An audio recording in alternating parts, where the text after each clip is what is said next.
bouclier s'est levé du milieu de son trône. Tous genoux fléchissent, toutes langues confessent. Le nom puissant de Jésus. Alléluia. Merci Seigneur Jésus-Christ. Amen. Amen. Alléluia. Est-ce que nous pouvons nous saluer, bien-aimés dans le Seigneur? Pendant que les musiciens vont nous amener dans le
moi.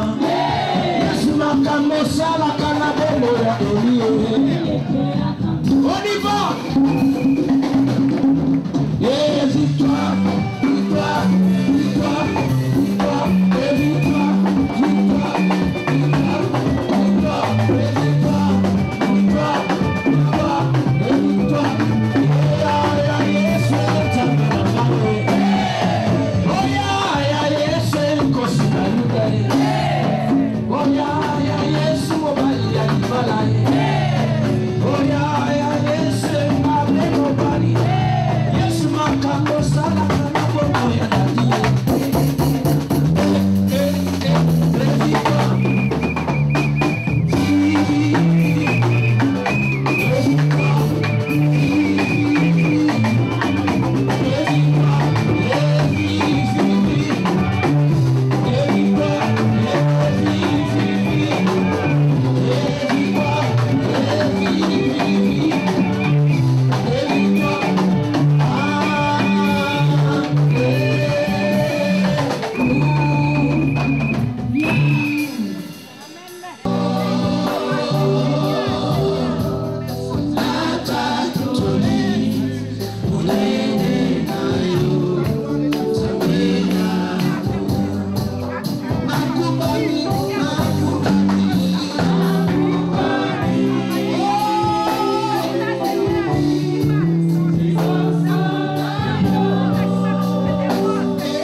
Cet après-midi, Seigneur, nous savons que tu as quelque chose de très important.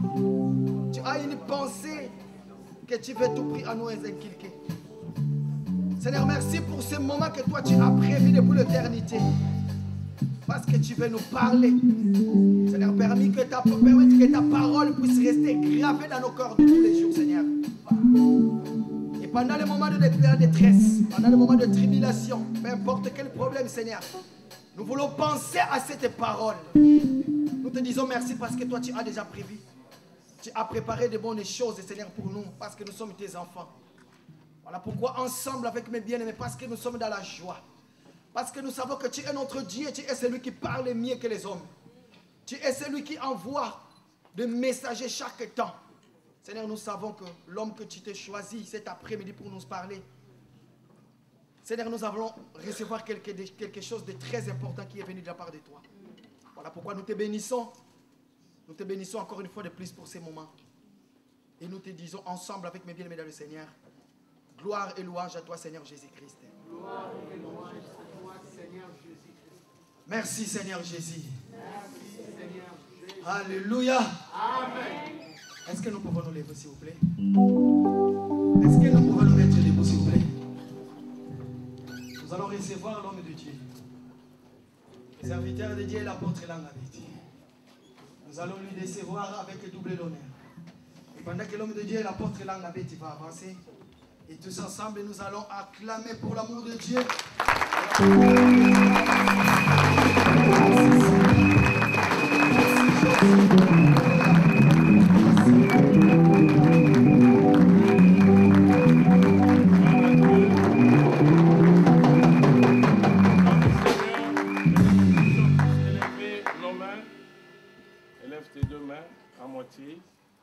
Chante avec moi. Nace pelico salera, yo ici.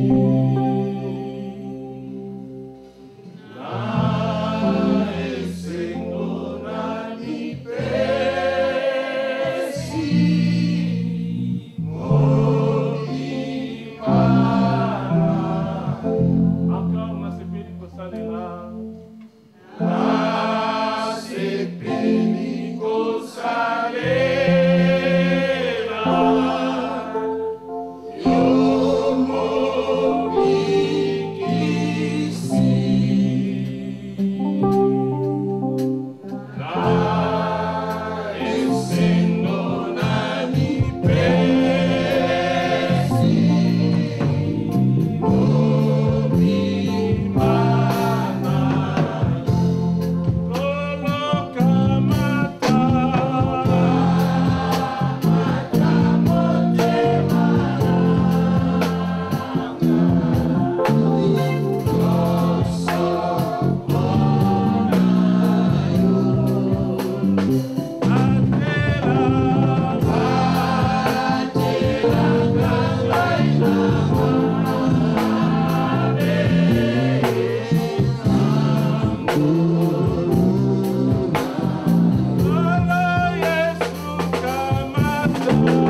Seigneur et Sauveur, nous avons été priés et nous te disons merci Seigneur Jésus. Amen. On acclame, gloire à Dieu.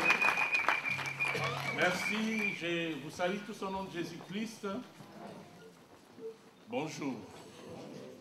Gloire à Dieu. Le thème de cet après-midi est intitulé « La sanctification ». Nous allons rapidement prendre nos Bibles pour lire des passages. Le premier, c'est 2 Timothée chapitre 2, versets 20 à 22. Et le deuxième passage, c'est 1 Thessaloniciens chapitre 4, versets 3 à 4. 1 Thessaloniciens chapitre 4, versets 3 à 4. 1 Thessaloniciens chapitre 4, versets 3 à 4. Le premier passage, j'avais dit 2 Timothée chapitre 2, versets 20 à 22. Est-ce qu'on peut ouvrir nos Bibles? Nous allons ouvrir nos Bibles pour faire la lecture et nous invitons notre sœur Ornella. 2 Timothée chapitre 2, versets 20 à 22. 1 Thessaloniciens chapitre 4, versets 3 à 4. Bonjour Église de Dieu. Bonjour.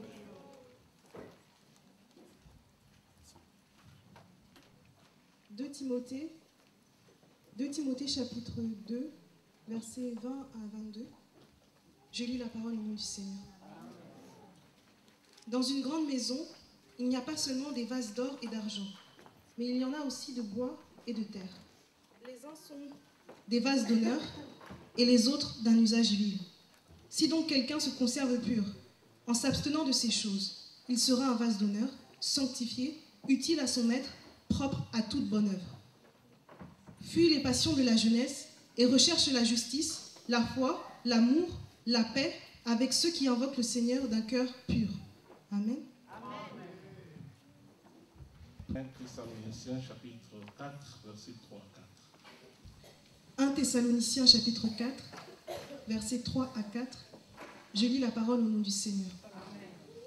Ce que Dieu veut, c'est votre sanctification. C'est que vous vous absteniez de la débauche. C'est que chacun de vous sache posséder son corps dans la sainteté et l'honnêteté. Amen. C'est votre sanctification. Que chacun de vous sache garder son corps loin de la débauche. Amen. La sanctification. Alléluia. Amen. Le premier passage nous parle d'une grande maison. La Bible dit dans une grande maison, il y a plusieurs sortes de vases. Et la grande maison que la Bible nous parle ici, c'est juste une image. Nous pouvons comprendre cette image par la vie chrétienne. Alléluia. La grande maison est comparée à la vie chrétienne. Dans la vie chrétienne, il y a plusieurs sortes de vases. Dans l'église, il y a plusieurs sortes de vases.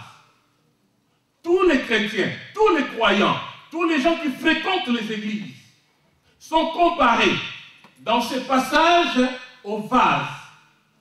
Dans une grande maison, il n'y a pas seulement des vases de terre et d'argile.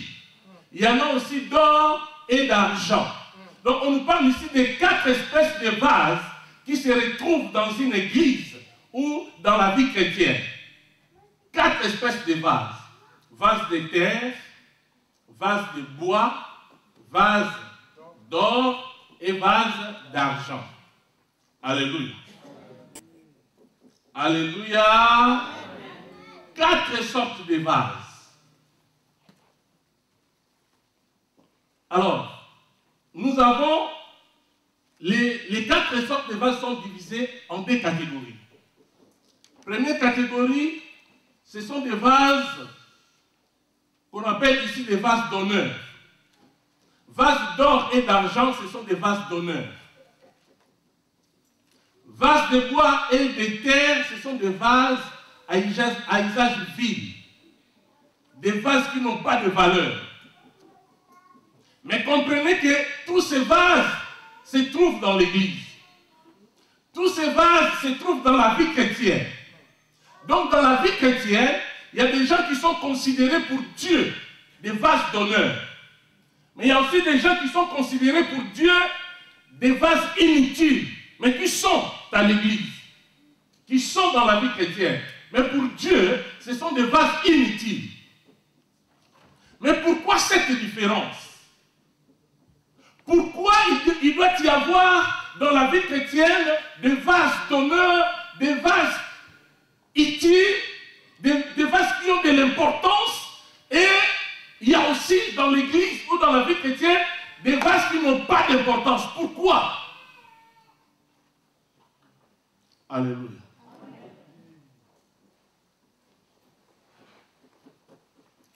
Les vases d'or et d'argent représentent les vrais chrétiens.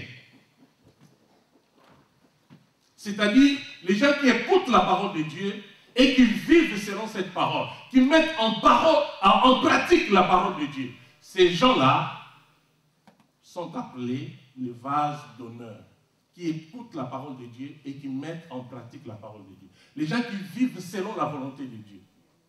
Les gens qui observent ce que le Seigneur nous recommande. Ces gens-là sont appelés des vases d'honneur. Non pas par une personne, mais par Dieu. Parce que vous savez, c'est Dieu qui sonde le rein. Il y a des gens qui peuvent paraître zélés, mais qui ne sont pas des vases d'honneur pour Dieu. Être un vase d'honneur, ce n'est pas par rapport aux hommes, mais c'est par rapport à Dieu. Ce n'est pas par rapport au travail que vous êtes en train de faire à l'église.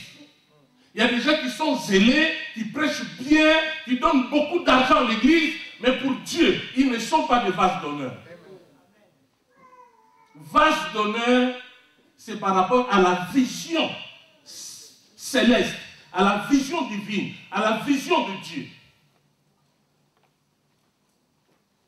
Je disais, les vases d'or et d'argent représentent donc le vrai chrétien. Les vases de bois et de terre ne se réfèrent pas aux incrédules. Parce qu'il y a des gens qui fréquentent les églises mais qui sont incrédules. Quand on parle de vases de bois et de terre, on ne parle pas des incrédules. On ne parle pas ici des païens, les gens qui ne connaissent pas Dieu. On ne parle pas des gens qui ne veulent pas prier. Mais quand on parle de vases de bois et de terre, on nous montre les gens qui sont dans l'église, qui fréquentent l'église,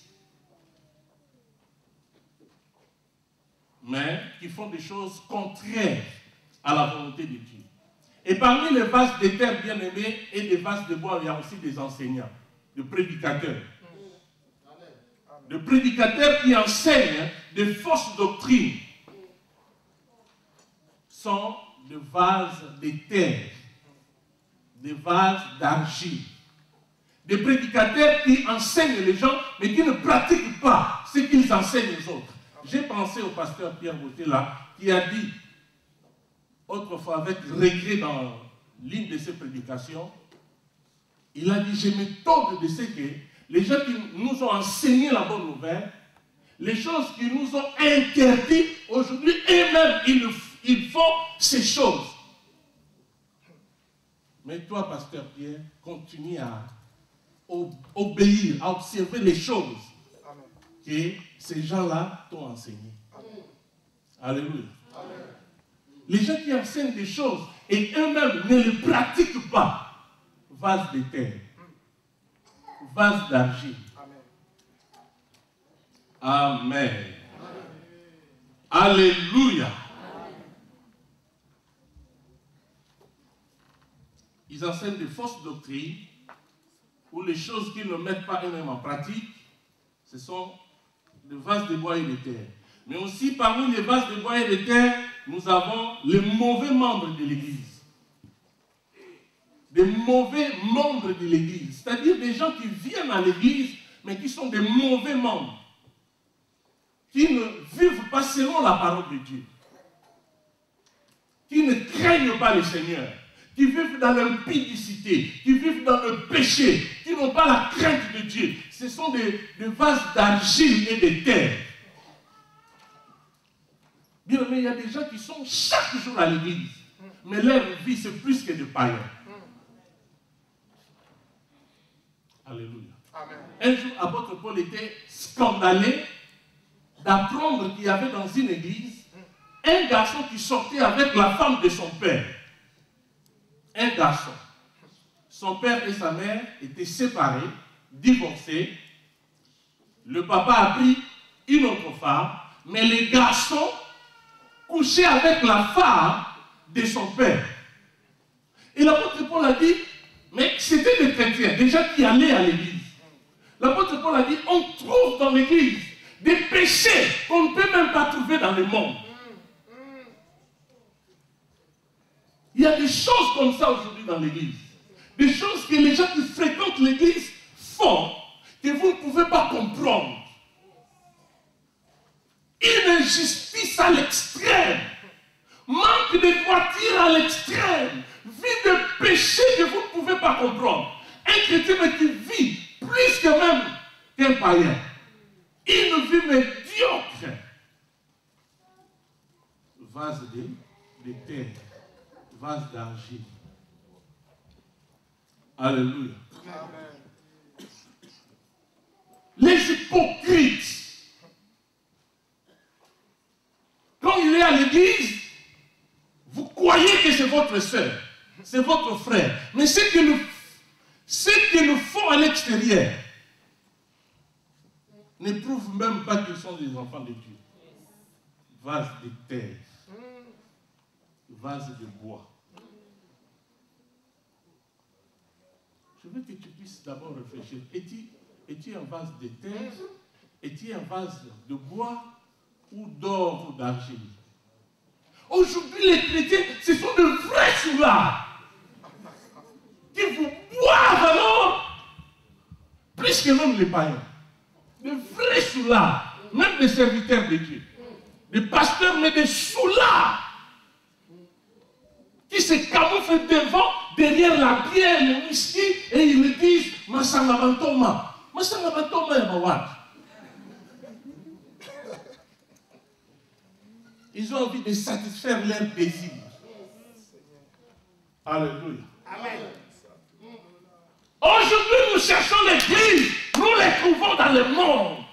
Il y a une confusion totale. On ne sait plus distinguer les chrétiens et les païens, les hommes de Dieu et les hommes ordinaires. C'est la confusion totale.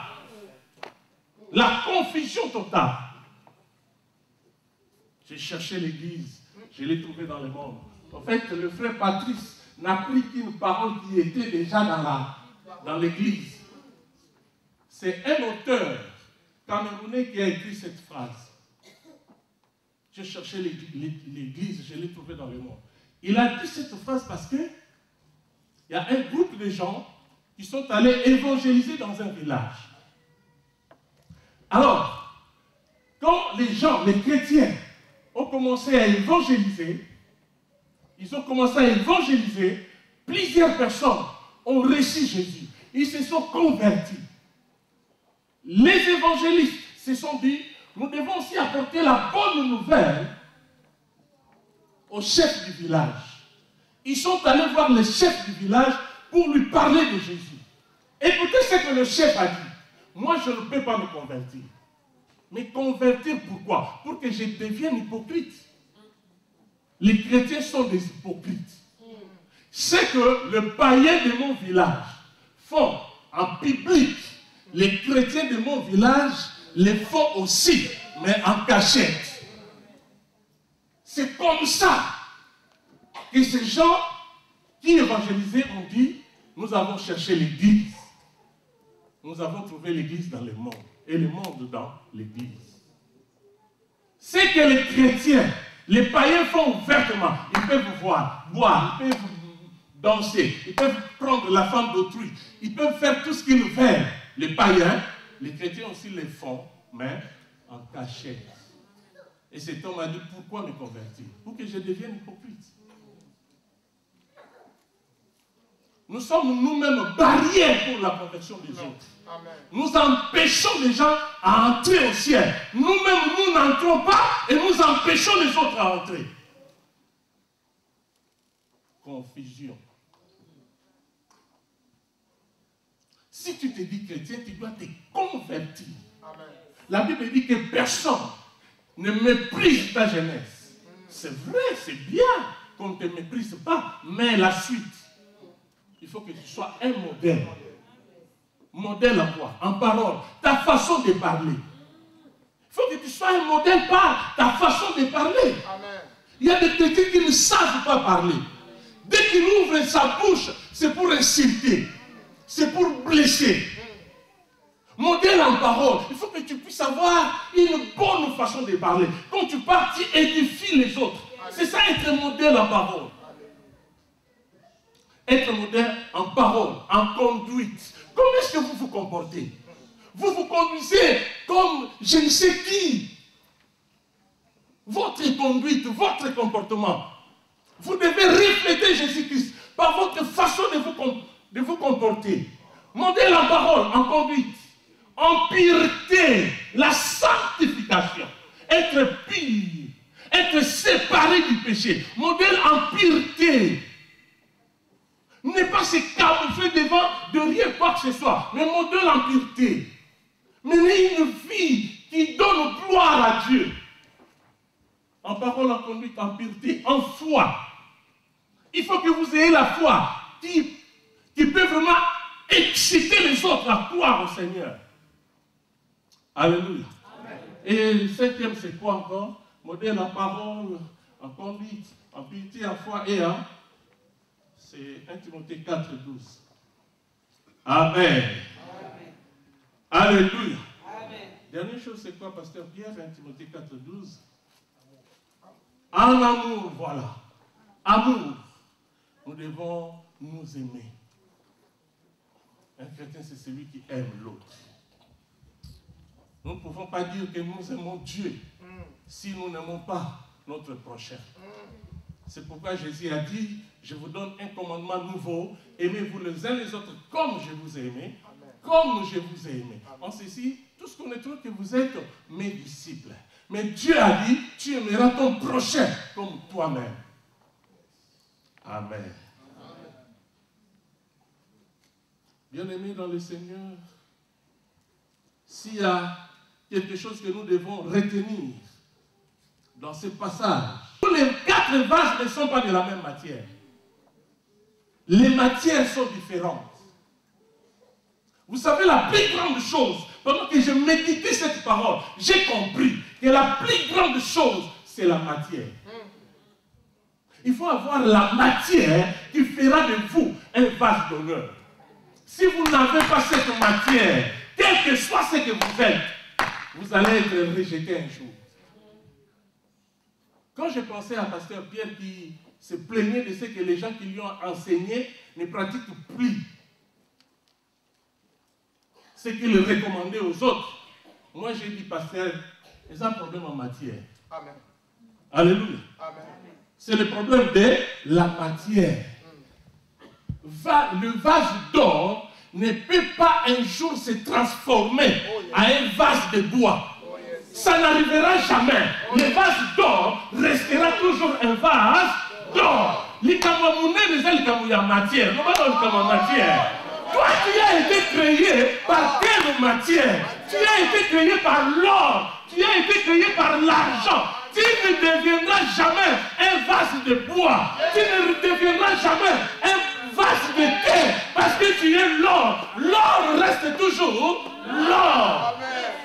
Moi, ça fait des années que j'ai mon alliance. Ça fait des années. Mais ça ne change pas. Ça ne change pas. Ça toujours la même matière. Au fait, le problème, c'est la matière. Moi, je suis créé à une matière que les autres n'ont pas.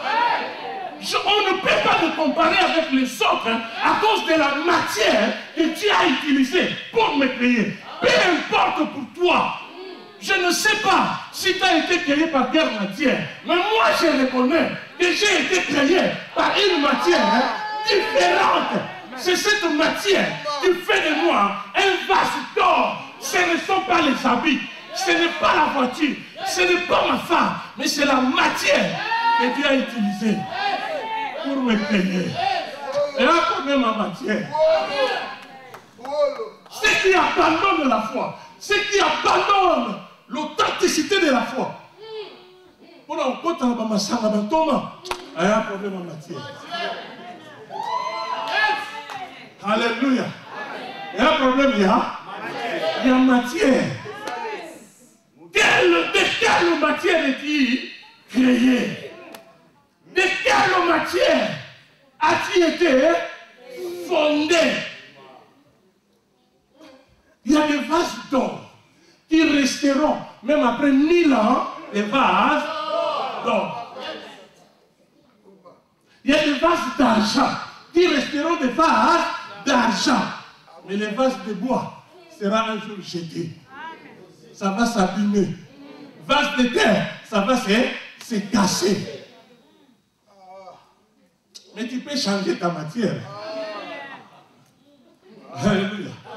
Si tu as compris que tu n'es qu'un vase de terre, ou d'argile ou de bois, tu peux changer ta matière. Je me suis dit aujourd'hui, est-ce qu'il y aura-t-il pas des gens qui vont prendre la décision pour que leur matière soit changée? Alléluia. Si tu as compris de quelle matière es-tu, tu peux prendre la décision. Parce que la façon dont tu vis prouve de quelle matière tu es. La vie que tu mènes prouve de quelle matière tu es. Mais tu peux prendre la décision aujourd'hui. Par cette parole. Et par le Saint-Esprit. Amen. Elle comme ma matière. Elle comme ma matière.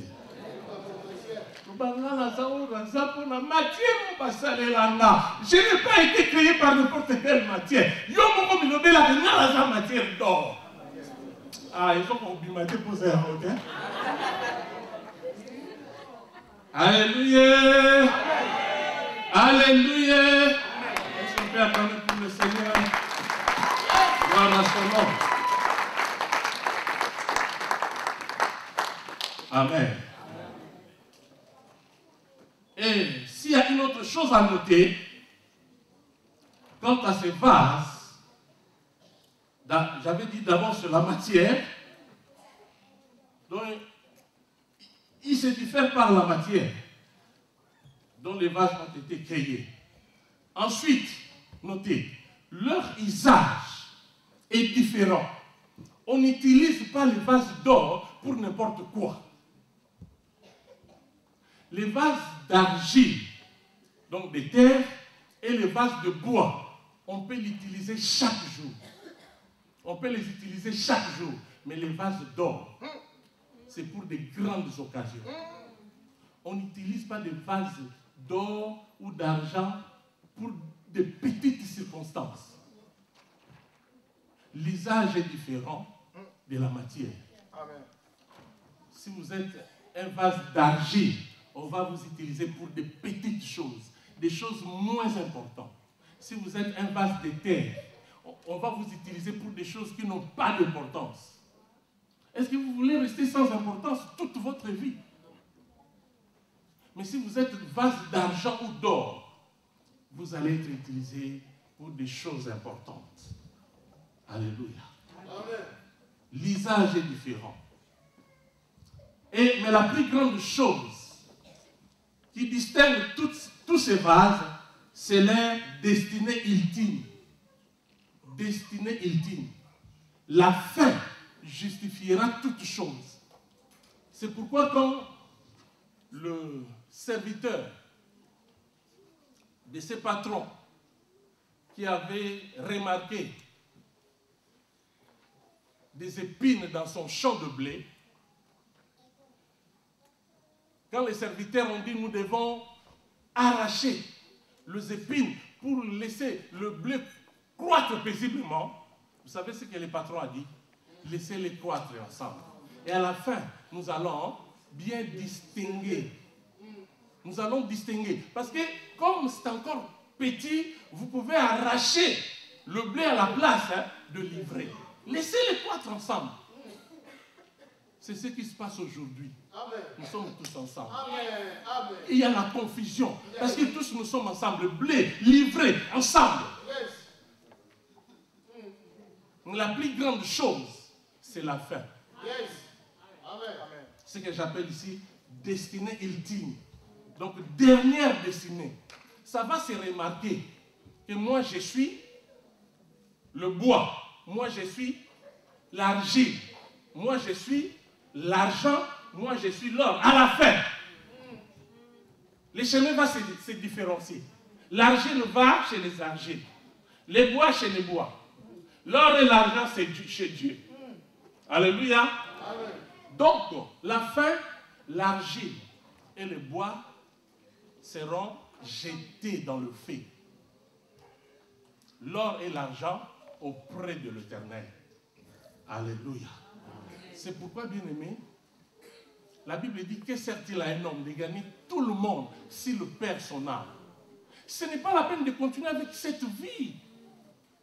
Aujourd'hui, dans cette vie, vous gagnez parce que vous volez. Vous gagnez parce que vous trompez des gens. Oui, vous gagnez injustement. Mais la fin, où est-ce que vous allez partir avec ce que vous êtes en train de gagner injustement? Où est-ce que vous allez partir avec ça? En enfer. Là, il n'y aura que de pleurs et des grincements des dents. Vaut mieux paix avec la paix que l'abondance pour aller en enfer. Alléluia. C'est pourquoi quelqu'un dans la Bible a dit, Seigneur, ne me donne pas trop, de peur que quand j'aurai beaucoup, je vais te renier. Donne-moi ce qu'il me faut. Amen. Alléluia. Alléluia. Amen. Si tu peux comprendre aujourd'hui et prendre la décision, ça sera pour la gloire de Dieu. D'arrêter avec cette vie que tu es en train de mener. Une femme mariée qui trompe son mari. Un homme marié qui trompe sa femme. Une fille qui n'est pas mariée qui trompe Dieu. Un garçon qui n'est pas marié qui trompe Dieu. Il y a des filles et des garçons de l'église, mais qui vivent comme des femmes qui étaient déjà mariées. Comment est-ce que la sanctification viendra? La crainte de Dieu, c'est réaliser sa présence partout où vous vous trouvez. Ça, c'est la crainte de Dieu. Même si vous êtes où, même s'il n'y a personne, vous êtes vous-même dans une petite pièce, mais vous devez comprendre que le Seigneur est avec nous. Il nous voit. Amen. Alléluia. Je disais hier, l'Europe c'est bien, mais ils ont pour m'appeler Banébélé. L'Internet.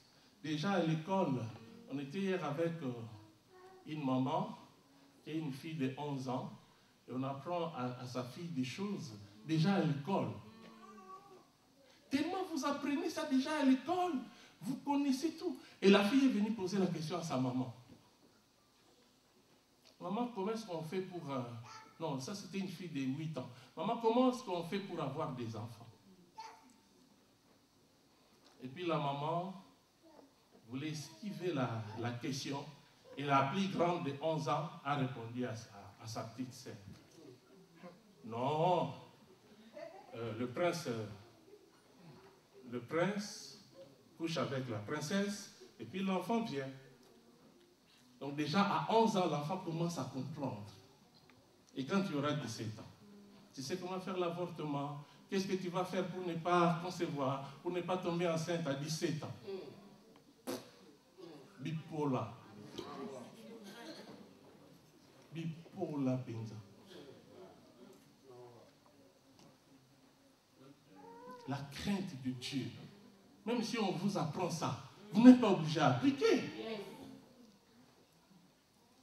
On vous donne déjà non pilule à 16 ans. Pour ne pas tomber enceinte, pilule. Confusion. Le diable est en train d'utiliser tout. Même l'éducation, l'Internet, pour faire de vous des bois de terre et Ezangatina, le bois de zéro, zéro na zéro. Alléluia. Alléluia. Vous pouvez faire la différence. Amen. Vous les enfants de Dieu qui étudiez ici, vous pouvez faire la différence. On vous apprend, c'est pour votre connaissance, et pas pour appliquer. Malheureusement, vous, quand on vous apprend, et vous mettez directement en pratique. Moi, je ne vais pas tomber enceinte parce qu'on nous a dit qu'il faut prendre des pilules. Il y a des enfants de 13 ans, 14, 15 ans qui commencent à chercher à savoir comment se passe le rapport sexuel. Bipolar. Bipolar. Vous allez vous retrouver en affaire si vous continuez avec de telles pratiques. Un jour, on était avec Métuchéla. Métuchéla n'avait que 5 ans, je crois, dans un métro. Métuchéla avait deux filles, un garçon et une fille en train de s'embrasser. Métuchéla dit, mais arrêtez. Métuchéla avait 15 ans, le fils de papa. Mais arrêtez. Mais maman, regarde, mais arrêtez. Après, vous savez ce que ces garçons nous a dit? Moi aussi, je vais essayer ça avec ma copine à l'école. Métuchéla a 5 ans. Moi aussi, je vais faire ça avec ma copine à l'école. Même le millier ne favorise pas la vie chrétienne. Le millier ne favorise pas l'église. Alléluia. Amen. Vase de terre. J'avais dit, la chose la plus dangereuse, c'est la destinée ultime. Après un certain temps, on jette les vases de bois, on jette les vases de terre. Alors que c'est en or et en argent sont gardés à cause de leur valeur. Elle comme en matière. Amen. Alléluia. Elle comme en nini? Comme en matière. Amen. Vous pouvez avoir 16 ans, 15 ans, on vous apprend ça. Mais si vous avez la matière, si vous êtes en or, si vous êtes en argent, vous n'allez pas appliquer ça. Joseph avait 17 ans quand il a quitté ses parents. À 17 ans. Regardez le parcours de ces garçons. Quand la femme de Potiphar l'a pris par force pour coucher avec lui, Joseph a regardé, il y a de l'intérêt, je vais devenir je ne sais qui, on me donnera beaucoup d'argent, mais le problème c'est la matière. Lui, il était destiné à une autre chose. Si Joseph avait accepté de coucher avec la femme de Potiphar, sa vie allait être bien. Il allait avoir beaucoup d'argent. Mais il n'allait pas arriver là où il était destiné. Il était destiné à régner, à être un plus grand. À régner de façon que tout le monde parle le monde entier parle de lui. Il a gardé sa sanctification. Si vous gardez la sanctification, malgré ce que vous êtes en train de connaître aujourd'hui, vous arriverez dans votre destinée. Amen. Mais si vous détruisez votre sanctification aujourd'hui, vous allez continuer à vivre, mais vous perdez beaucoup de choses. Vous n'arriverez plus là où vous avez été destiné. La plus grande chose, c'est la destinée ultime. Alléluia. Amen. Amen. Amen. Et la Bible dit, pour clôturer cette histoire des vases, la Bible dit, si donc quelqu'un se conserve pur, en s'abstenant de ces choses, il sera un vase d'honneur, sanctifié, utile à son maître, propre à toute bonne œuvre. Si vous voulez être propre à toute bonne œuvre, utile à Dieu, vous devez faire quoi? Vous abstenir de ces choses. Vous abstenir de ces choses. Le péché, le vol, tout ça. Il faut s'abstenir de ça. Alléluia. Moi, un jour, j'ai été invité dans une église. ce pasteur m'a dit, pasteur, viens, Naobongisayo. Ici en France, hein, viens prêcher chez moi, Naobongiso. Je vais te donner des richesses. Je vais te donner quoi? Des richesses. J'étais tenté, en plus je venais d'arriver en France, à Paris. Le pasteur m'invite pour me donner des richesses. J'ai dit, bon, c'est bien. On en a tous besoin. On a besoin de la richesse. Je vais partir peut-être. Mais j'ai un maître. Je vais questionner mon maître. Qu'est-ce qu'il dit? Est-ce qu'il me permet de partir ou pas? Bien aimé, j'ai prié et je vous dis de façon claire, Dieu a refusé. On avait déjà commencé gaz. C'était le débit. Gaz venait de commencer. À 2003, Gaz Paris venait de commencer à 2003. Et j'étais invité par ce pasteur qui m'a promis la richesse. Mais j'ai prié avant de partir. Vous savez ce que j'avais vu? Je vis qu'on a organisé chez nous à Gaz une activité, mais quand je suis arrivé, rien ne marchait. Rien ne marchait. Je me suis dit, mais pourquoi les choses ne marchent pas? Non, les instruments que nous utilisons, ça ne marche pas. Moi, je me suis dit, où est-ce que ces instruments ont passé la nuit? On me dira, chez le pasteur tel. Donc, on me donne le nom du pasteur qui m'invitait d'aller prêcher chez lui. Les instruments ont passé la nuit chez le pasteur tel. Je dis, oh là là, ce pasteur a envoûté les instruments. Ça ne peut plus marcher. À l'avènement des instruments, je vais faire la prière d'autorité. Je fais la prière d'autorité pour libérer, pour sanctifier les instruments. Et après, ça a marché. Je me suis réveillé, j'étais dans un rêve. Je me suis dit, ça c'est la réponse de Dieu. Amen. Donc si je vais, moi je vais être envoûté. Ah non. Dans ma matière, on n'envoûte pas papa. Amen. Dans ma matière, m'envoûter.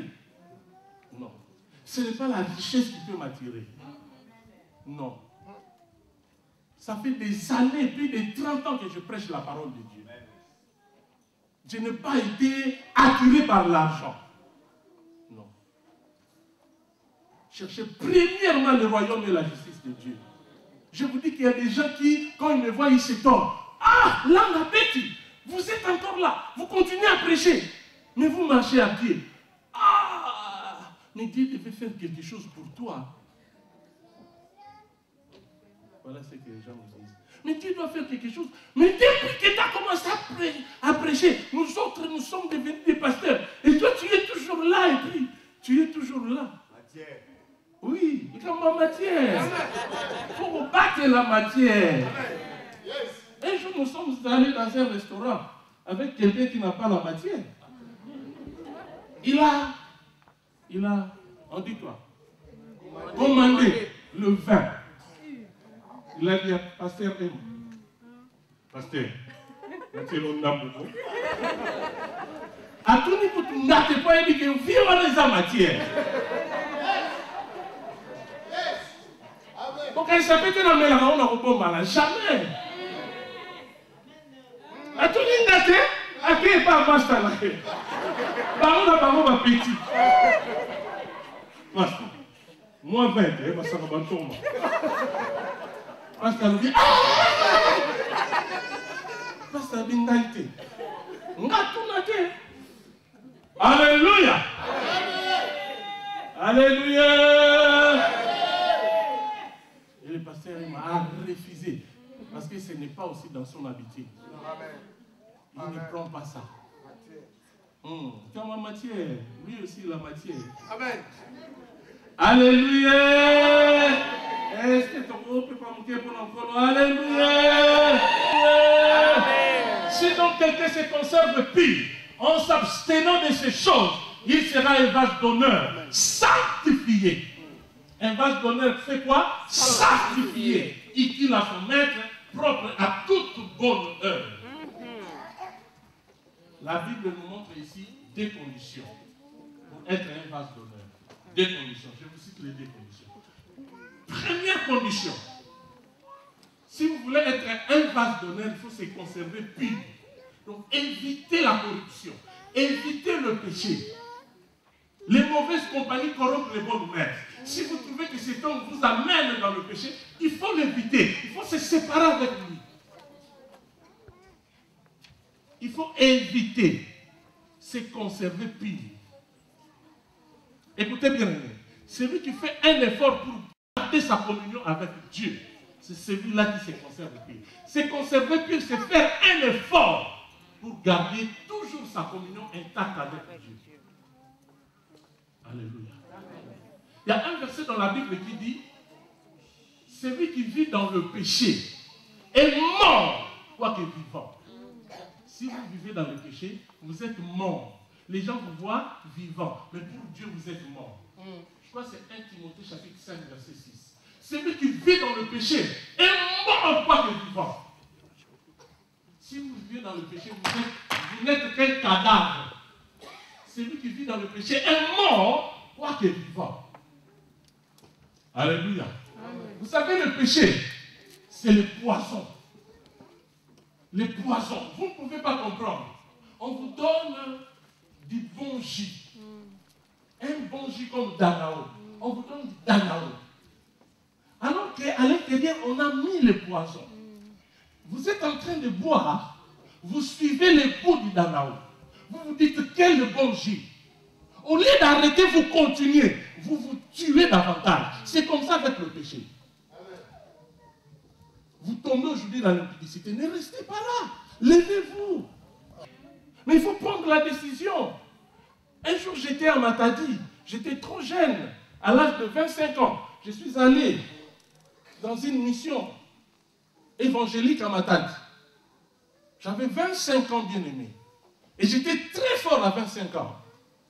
Boutara, 25 ans. J'étais très fort, jeune. On appelle Bibende na même à la télé. Bibende na télé.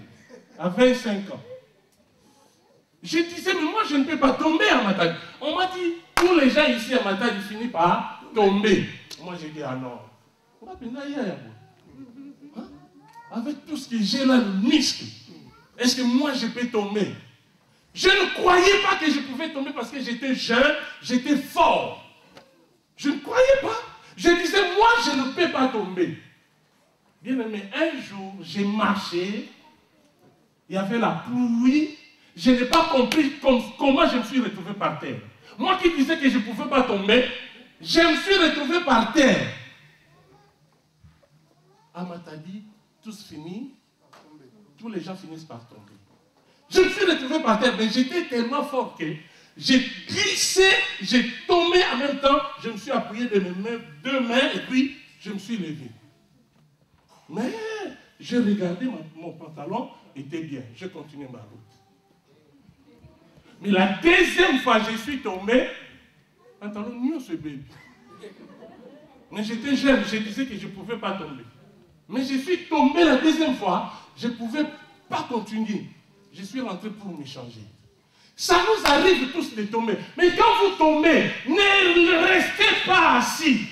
Ta, so ko ikotika na potopoto te vandi na yo o kamati susu potopoto on parole on a pantalon potopoto on parole on est la mer. C'est comme ça que les gens de l'église vivent aujourd'hui. Tu as commis un péché. Au lieu de te relever, tu continues à vivre dans le péché. C'est comme quelqu'un qui est tombé, il prend la boue, il continue à... Oh! Alléluia. On peut tomber, mais il faut se relever. Alléluia. Alléluia. Ah, il y a tellement de bonnes choses à dire. Faute de temps. Est-ce que vous pouvez venir le mercredi pour qu'on continue ça et on va beaucoup prier? Vous pouvez? Parce que le mercredi, vous ne venez plus. Hein? C'est pourquoi je vous invite. Pour ta réalité, on va danser.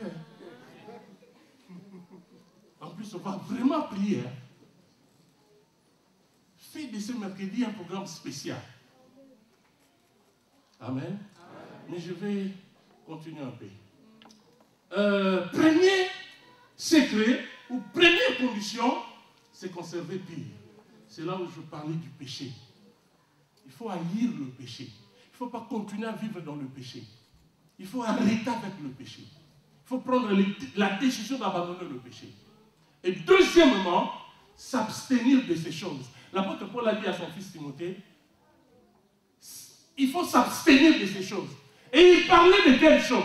Il parlait des choses qu'il avait citées avant, vers le verset 17. Verset 17, 16, 17. Il lui a parlé des choses. Si tu t'abstiens de ces choses, je vais vous citer ces choses que nous devons nous abstenir. Premièrement, ne pas tordre la parole de Dieu. Ne pas tordre la parole de Dieu. Il y a des gens qui tordent aujourd'hui la parole de Dieu. Ce que la Bible n'a pas dit, il ne faut pas la faire dire. Il ne faut pas faire dire à la Bible ce qu'elle n'a pas dit. Mais aujourd'hui, les gens font parler la Bible à leur place. Qu'est-ce que vous croyez? Adam et Ève n'ont pas mangé le mouvement, ils ont fait les rapports sexuels. Mais non, les rapports sexuels étaient permis parce que Adam avait pour femme Ève. Dieu a donné Ève à Adam comme femme. C'était permis qu'il puisse faire les rapports sexuels. Mais écoutez comment les gens interprètent cette pensée.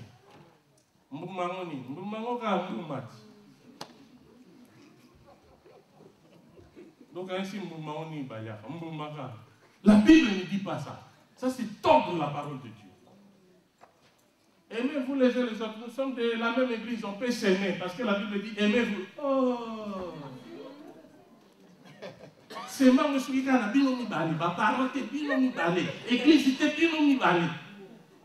S'aimer. Ça, c'est tordre la parole de Dieu. Oh, il faut boire un peu, il faut boire un peu de vin, ça fait du bien. Hein? On va dire à Timothée de boire à cause de sa maladie. Est-ce que toi tu es malade? Et à ce temps-là, il n'y avait pas de produits pharmaceutiques comme aujourd'hui.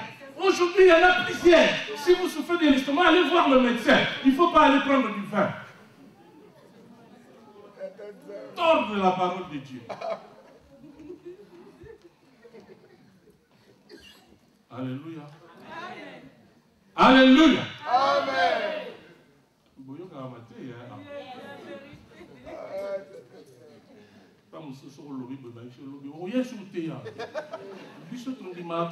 Parce que nous sommes gagnés les âmes pour... Nous préparons les âmes pour le ciel.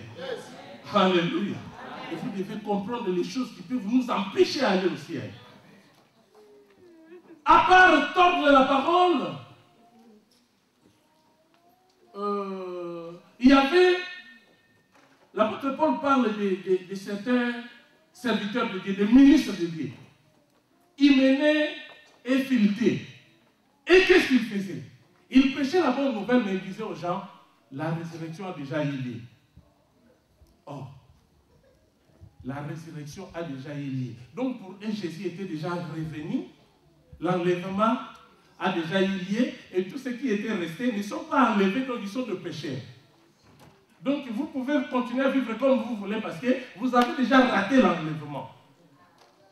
Voilà l'enseignement que ces hommes prêchaient. Ils tordaient la parole de Dieu. C'est pourquoi l'apôtre Paul a dit, il faut s'abstenir des choses comme ces deux-là prêchaient. Aujourd'hui, il y a des gens comme ça, qui ne prêchent que pour leur avantage.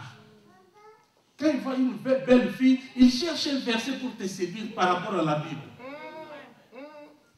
Mais qu'est-ce qu'ils cherchent? L'intérêt, c'est hein?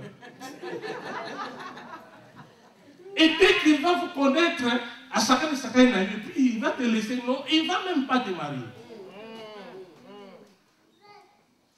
Mais, il s'appuie à la parole de Dieu. Aujourd'hui, il y a des choses qui se passent dans ce monde. Amen. Ne pas tordre la parole de Dieu. Il faut garder la parole de Dieu telle qu'elle a été inspirée.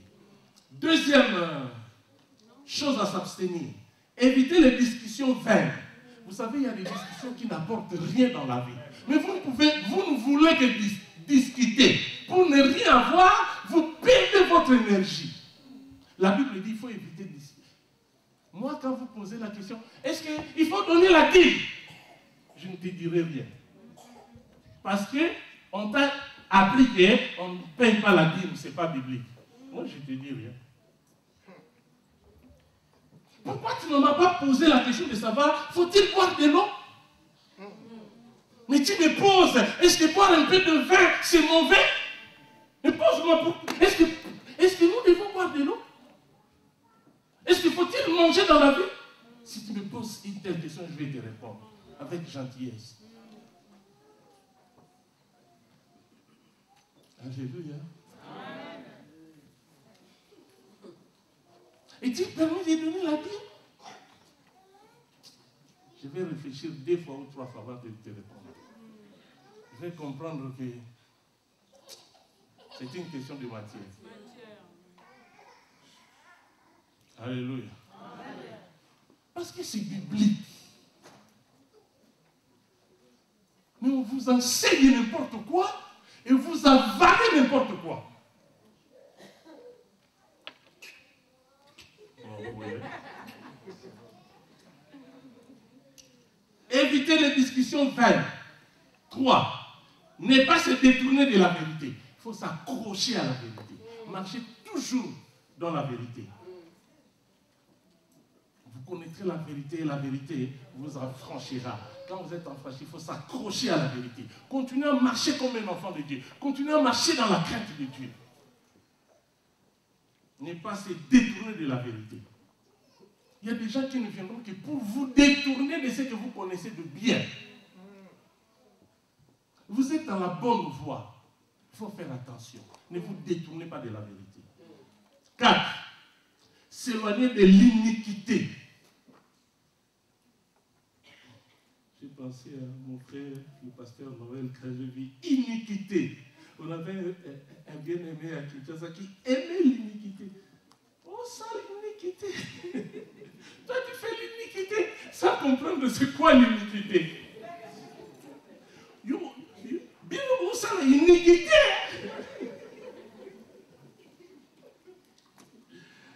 Il faut s'éloigner de l'iniquité. L'iniquité, c'est tout ce qui est contraire à la droiture, tout ce qui est contraire à la justice.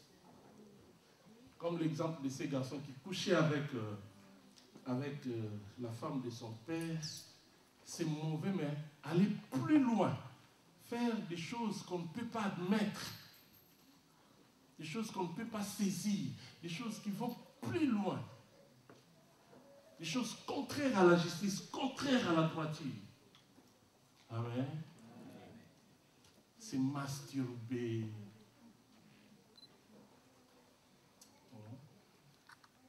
C'est masturber. C'est bizarre, hein, c'est masturber. Il faut éviter de telles choses. Fuir les passions de la jeunesse. Vous savez, quand Paul parlait à son fils Timothée, Timothée ici n'était plus jeune comme avant. Mais quand Paul a pris Timothée pour l'encadrer dans la vie chrétienne, Timothée avait moins de 16 ans. Déjà, ce garçon, à l'âge de 11 ans, il a connu le Seigneur. Et Paul l'a pris, je crois, à l'âge de 16 ans pour commencer à l'encadrer. Timothée était vraiment un homme de Dieu. Et il était pasteur. Quand Paul implantait des églises, c'est Timothée qui allait pour faire asseoir l'église. Il était un bon pasteur. C'est pourquoi Paul voulait toujours enseigner son serviteur, lui donner des conseils, lui prodiguer des conseils, lui donner des secrets à connaître pour être un bon pasteur. Il lui dit, fuis les passions de la jeunesse. Passion de la jeunesse, c'est quoi? La passion, c'est l'émotion très forte et durable qui convainc la raison. Passion. Émotion très forte et durable qui convainc la raison. Il y a des gens qui ont pour passion le foot. C'est peut-être normal. Il y a les gens qui ont comme passion la politique. Mais passion de la jeunesse, vous verrez que vous êtes attirés à des choses qui ne vous permettent pas de garder la communion avec Dieu. Passion de la jeunesse. Vous avez toujours tendance à avoir des copains, même si vous êtes chez vous à la maison. Vous avez des copains, vous changez des copains comme on change des habits. Sans même savoir qu'il y a des maladies sexuellement transmissibles. Vous vous dites, on nous a appris à l'école, il faut utiliser le préservatif. Et quand ça devient une passion, c'est difficile pour se séparer de la chose.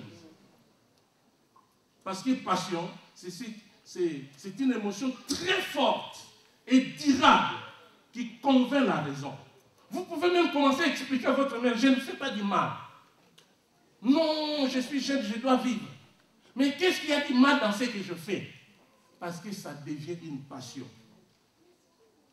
Passion, c'est le désir très vif. Passion, c'est un amour extrême. Alléluia.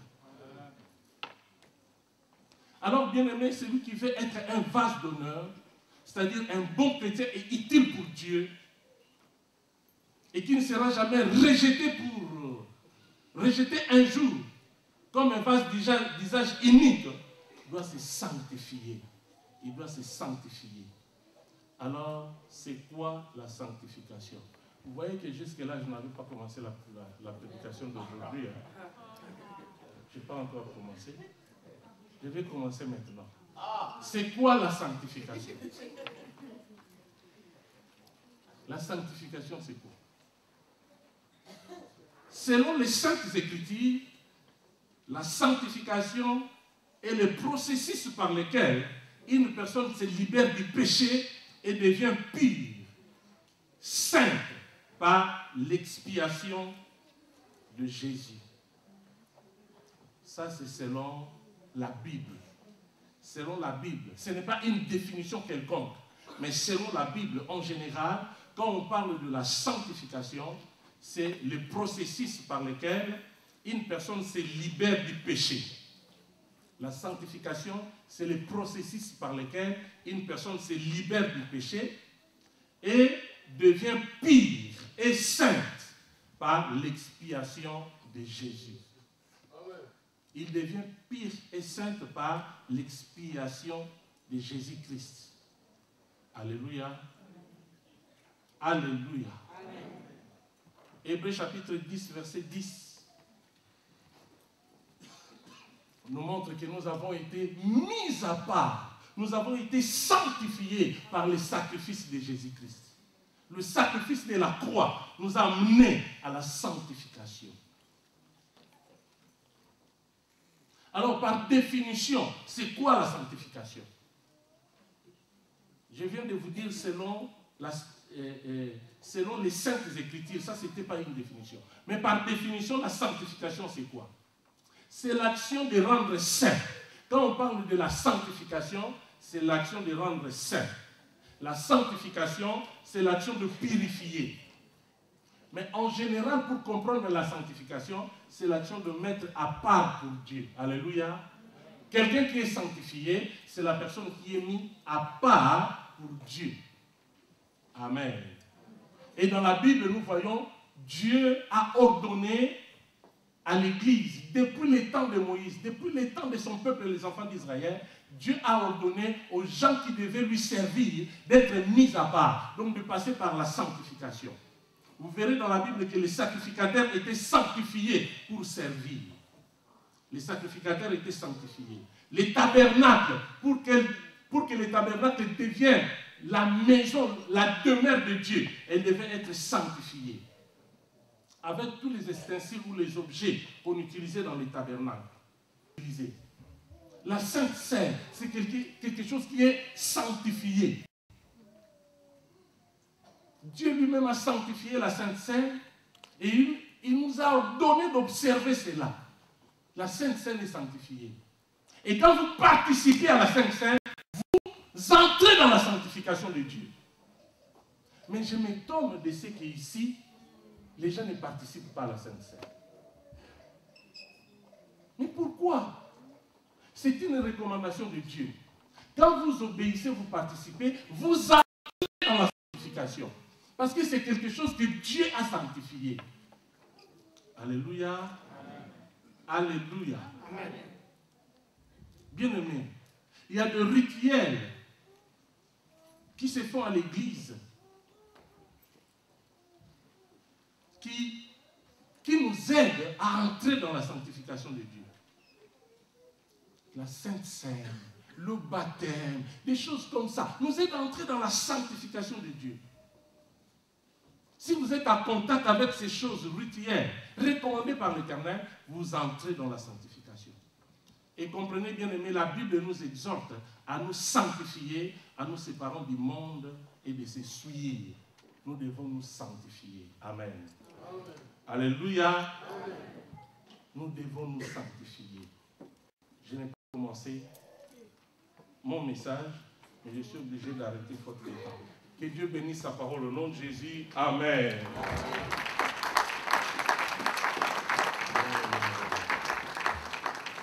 Je vous invite tous à venir le mercredi. Nous allons continuer. C'est important cet enseignement. Très important sur la sanctification. Merci Jésus. Merci Jésus. Merci Jésus. Alléluia. S'il vous plaît, chantez avec moi. Merci Jésus. Merci Jésus. Merci Jésus. Alléluia. Bien-aimé, je veux que quelqu'un prie pour ce que nous venons d'apprendre aujourd'hui. Est-ce que tu ne peux pas prendre la décision de dire, Seigneur, je ne veux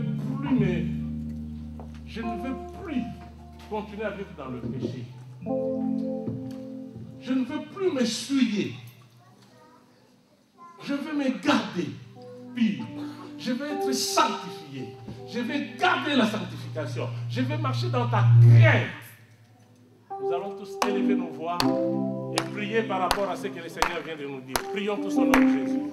Papa, nous voulons te rendre des actions de grâce. Tu es le Dieu redoutable de gloire. Une seule personne, je vais prier pour toi.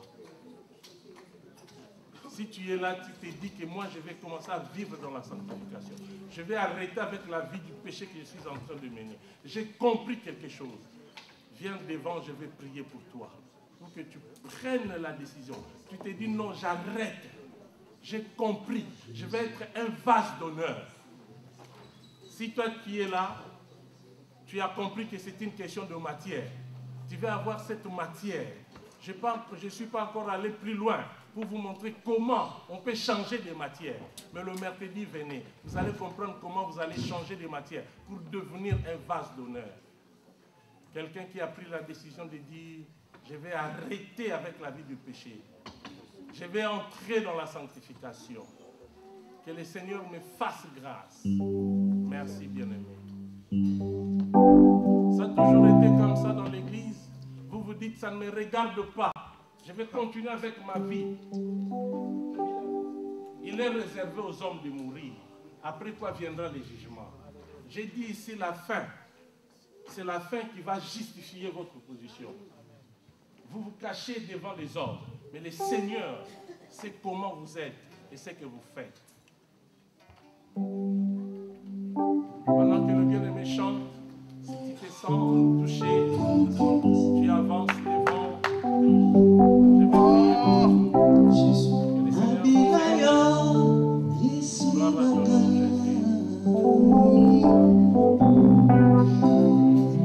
Gloire à ton nom, Jésus.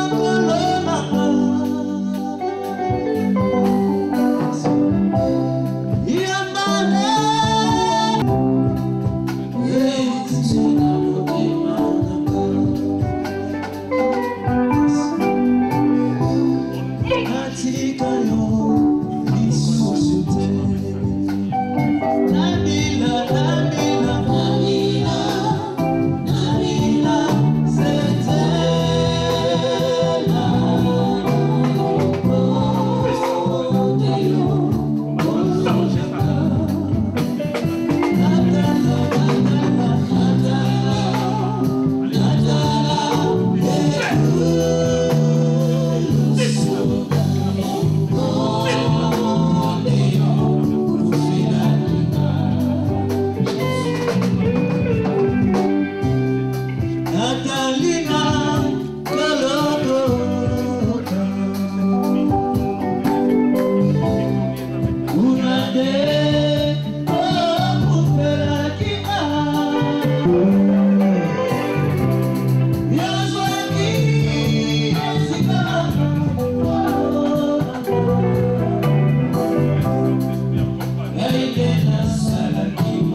Merci Jésus, merci Jésus.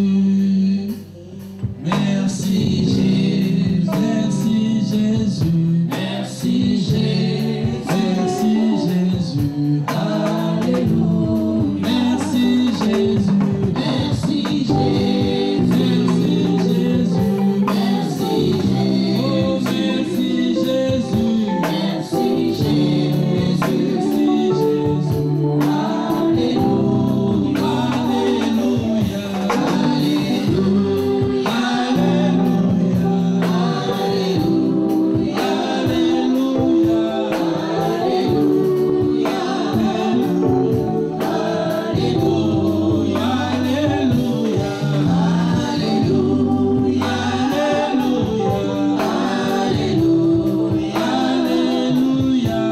Alléluia. Alléluia.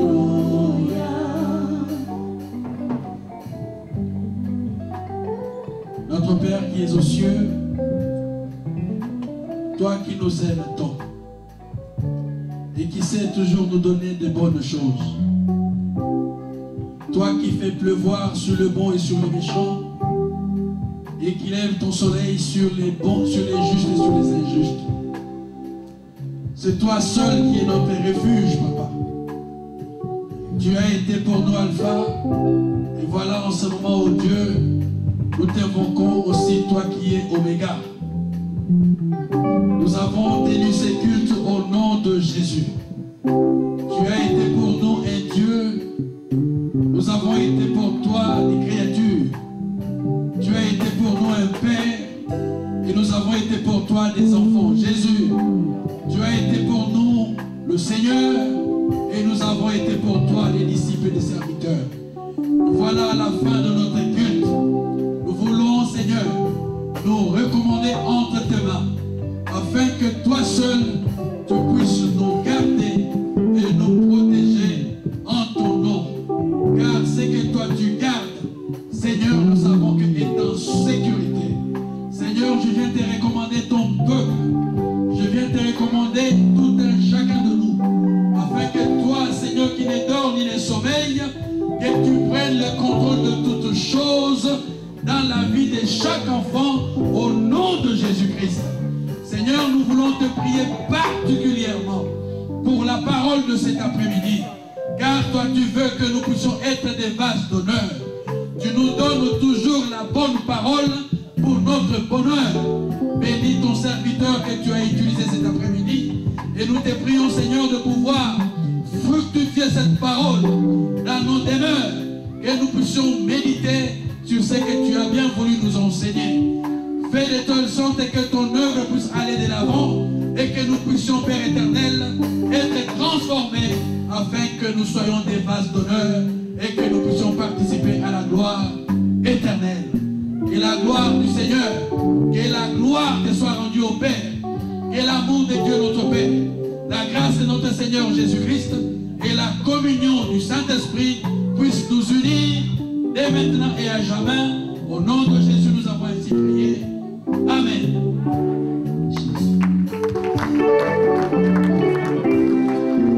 Nous allons nous mettre, s'il vous plaît. Nous allons nous mettre, s'il vous plaît. Nous allons suivre l'ordre du protocole. Merci. Mulingami malam balingaka yango na benge yo moninga na lisolo ya